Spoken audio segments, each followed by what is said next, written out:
सरजू घाट का सचमुच में विकास कर दिया जाए तो एक पर्यटन के रूप में दरौली को विकसित किया जा सकता है। ये हमारे अंदर रोड मैप है और इस रोड मैप के ही तहत मैंने अपने एक जनता के सहयोग से, जनमानस से चंदा लेकर एक हमारे यहाँ धर्मशाला है, करीब 10 लाख रुपया लगाकर उस धर्मशाला को ढलवाए हैं। और हमारी अगली सोच है कि आगे भी जो सरजू तट है, जो एक कार्तिक पूर्णिमा का स्नान में काफ़ी भीड़ होता है, गोपालगंज से लेकर देवरिया से लेकर तमाम जगह के लोग आते हैं, मतलब 50,000 का भीड़ होता है। तो हम जरूर, हमारा ये अगला कोशिश है कि सरजू तट को और व्यापक स्तर पर कैसे विकसित किया जाए, विकसित कर इसको पर्यटन स्थल के रूप में विकसित किया जाए, ताकि दरौली में आवागमन की बात आगे बढ़े। और जब दरौली के आवागमन की बात आगे बढ़ेगी तो निश्चित रूप से दरौली का विकास होगा।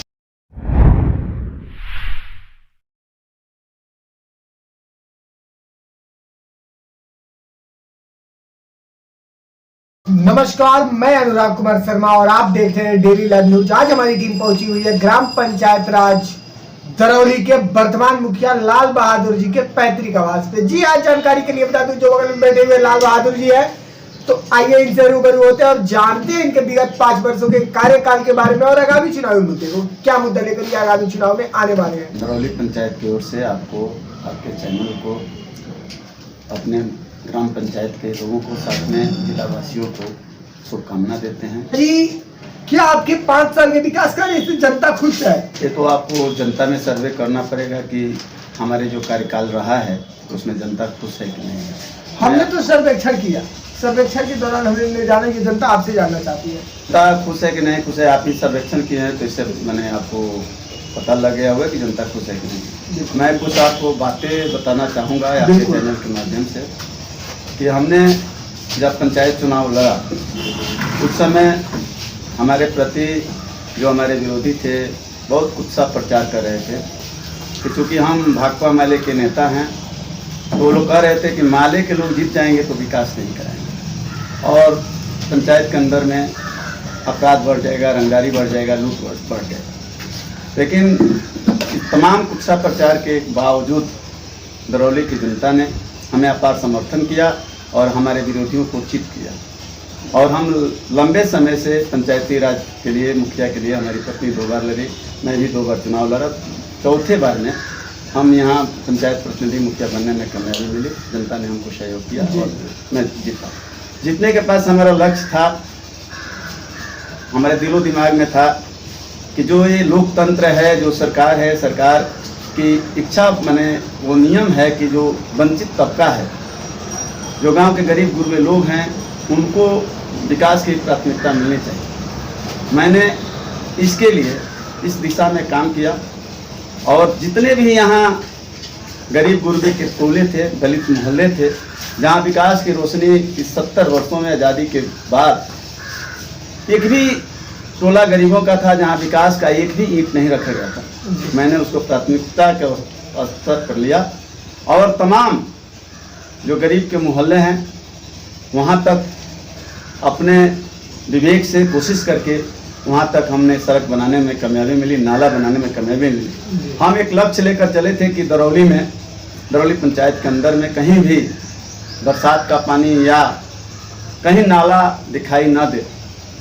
हमने कोशिश किया और कोशिश में बहुत जटिल समस्याएं थी, उसको समस्याओं को हल करते हुए हमने नाला और रोड बनाने में कामयाबी मिली। लेकिन एक आध जगह आज भी दरौली में है, वहाँ के स्थानीय स्तर पर लोगों की सहयोग नहीं मिलने के चलते 1-2 नाला हैं जो अति आवश्यक है, लेकिन वो नहीं बन पाया। और मेरा अगला कोशिश रहेगा कि उसको, हमने उसमें भी प्रयास किया और उसको मैंने कोशिश रहेगा कि उसको भी हम बनाएं। दूसरी बात, हम आपको कुछ ऐतिहासिक जो काम है उस काम को किए। जैसे एक हमारे पंचायत का दुब्बा गाँव, और दुब्बा गांव के करीब 50% जनमानस को, वो हर वर्ग के लोग हैं, उनके लिए रास्ता नहीं था। और उनकी शादी ब्याह भी, आप जेठ वैसाख में जब गेहूं की कटनी होती थी उस समय उनके शादी ब्याह हो रहे थे। और उनके कुछ रूढ़िवादी लोग हैं, कुछ सामंती मिजाज के लोग हैं। एक स्तर पर हमने वहाँ आम सभा किया और आम सभा करने के बाद उन्होंने कहा कि हाँ रास्ता बनेगा, स्टाम्प पेपर पर लिख दिए। लेकिन हमारे जो विरोधी हैं जो विरोधी ताकतें हैं कि इनका कद आगे न बढ़ जाए, इसको लेकर वहाँ के लोगों से मिलकर और रास्ता रोकने के काम किए। हम दरौली ब्लॉक से लेकर और जिला डीएम ऑफिस तक दरवाज़ा खटखटाए, लेकिन हमको सफलता नहीं मिली।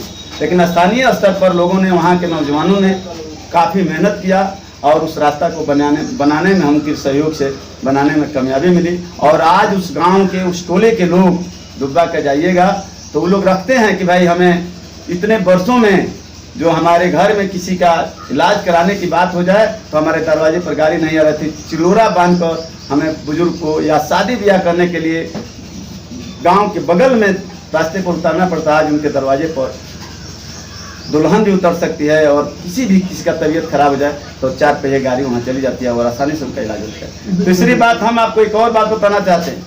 यहाँ उच्च विद्यालय है जी, गांव के, हमारे दरौली गांव के सटे उधर में, और उसमें 20 बार उसकी घेराबंदी के लिए पैसा आया, लेकिन वहाँ के जो सामंती मिजाज के व्यक्ति हैं वो अपना रुतबा समझ रहे थे और वो उसको घेराबंदी नहीं होने दे रहे थे।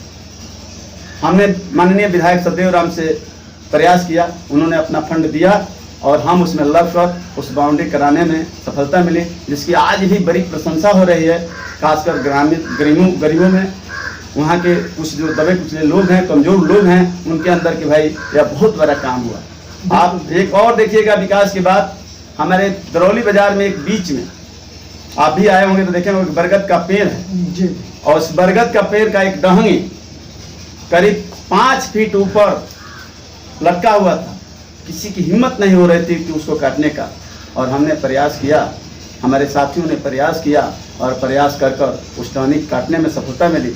100 नौजवानों का सर फटा था और सब जब लोग आते थे उसमें सर लड़ जा रहा था, और लड़ने के बाद जाकर लोग इलाज कराते थे। और लोग नाना विभिन्न तरह के लोग गलत प्रचार कर रहे थे कि भाई दरौली में कोई है ही नहीं है, इस तरह का डहंगी लटका हुआ है। हमने उसको लगकर कटवाने का काम, उसमें भी हमारे विरोधियों ने हमारे ऊपर FIR कराया, हम उसको भी जलते रहे। एक और ऐतिहासिक काम हुआ दरौली में, बगल में 12 बीघा गैर मजरूआ जमीन है और उसमें कुछ दबंगों का कब्जा था।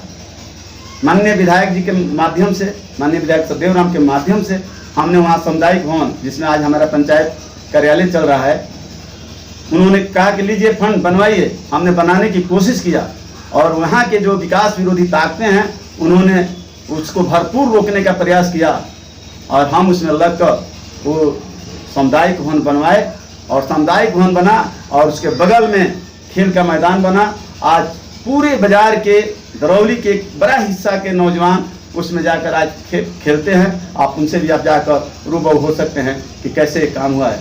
विकास की बात यदि और किया जाए तो आप दरौली पंचायत के अंदर, हम आपको कहते हैं कि आप जाकर घूम कर देखिएगा तो ऐसा कोई जगह नहीं मिलेगा, जहाँ कोई मोहल्ला नहीं मिलेगा जहाँ विकास के काम नहीं होगा। मुखिया जी, आपने सारे विकास कार्य को धरातल पर उतारा, जैसा कि आपने कहा अब तो कोई विकास बच नहीं जाता है, लेकिन मुख्यमंत्री जी के 7 निश्चय योजना के अंतर्गत चलाई गई गली नली और नल जल, क्या वो आपके पंचायत में सफल है?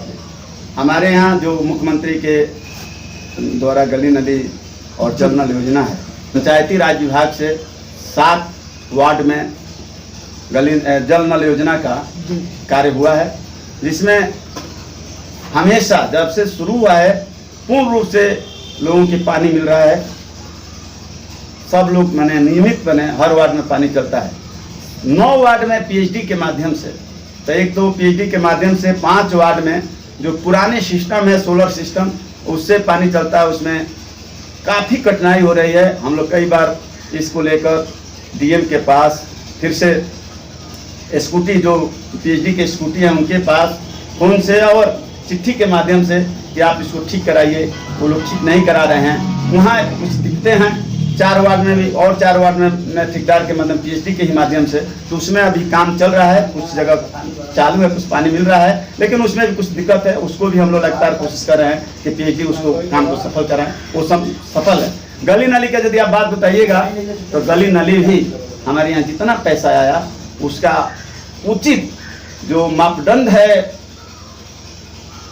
7 निश्चय का, उस मापदंड के माध्यम से उन गली नाली का काम हुआ है। मुखिया जी, क्या आगामी चुनाव 2021 में जनता आपका समर्थन कर रही है?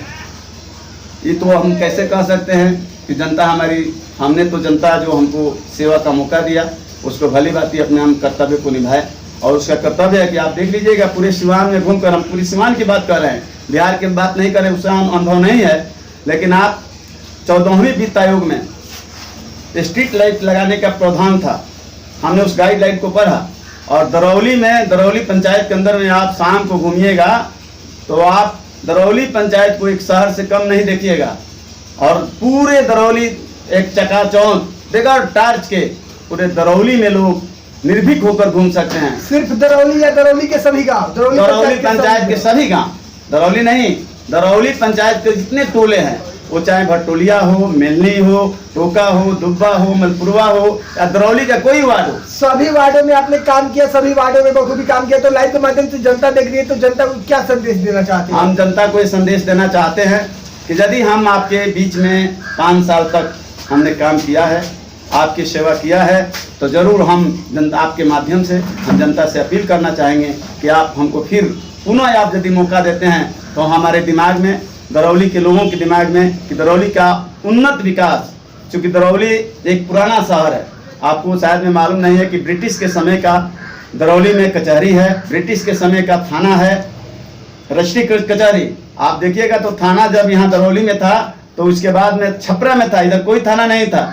सिवान भी बाद में बना है, लेकिन इतना रहने के बाद भी यह एक बंदरगाह था, लेकिन इसका समुचित विकास नहीं हुआ। और विकास नहीं होने के कारण था कि जो हमारे यहाँ सरजू नदी है और सरजू घाट का सचमुच में विकास कर दिया जाए तो एक पर्यटन के रूप में दरौली को विकसित किया जा सकता है। ये हमारे अंदर रोड मैप है और इस रोड मैप के ही तहत मैंने अपने एक जनता के सहयोग से, जनमानस से चंदा लेकर एक हमारे यहाँ धर्मशाला है, करीब 10 लाख रुपया लगाकर उस धर्मशाला को ढलवाए हैं। और हमारी अगली सोच है कि आगे भी जो सरजू तट है, जो एक कार्तिक पूर्णिमा का स्नान में काफ़ी भीड़ होता है, गोपालगंज से लेकर देवरिया से लेकर लोग आते हैं, मैंने 50,000 का भीड़ होता है। तो हम जरूर, हमारा ये अगला कोशिश है कि सरजू तट को और व्यापक स्तर पर कैसे विकसित किया जाए, विकसित कर इसको पर्यटन स्थल के रूप में विकसित किया जाए, ताकि दरौली में आवागमन की बात आगे बढ़े। और जब दरौली के आवागमन की बात आगे बढ़ेगी तो निश्चित रूप से दरौली का विकास होगा। चलिए जी, चैनल से जुड़ने के लिए और अपना कीमती समय देने के लिए बहुत बहुत धन्यवाद मिश्रा जी। थैंक यू आपको।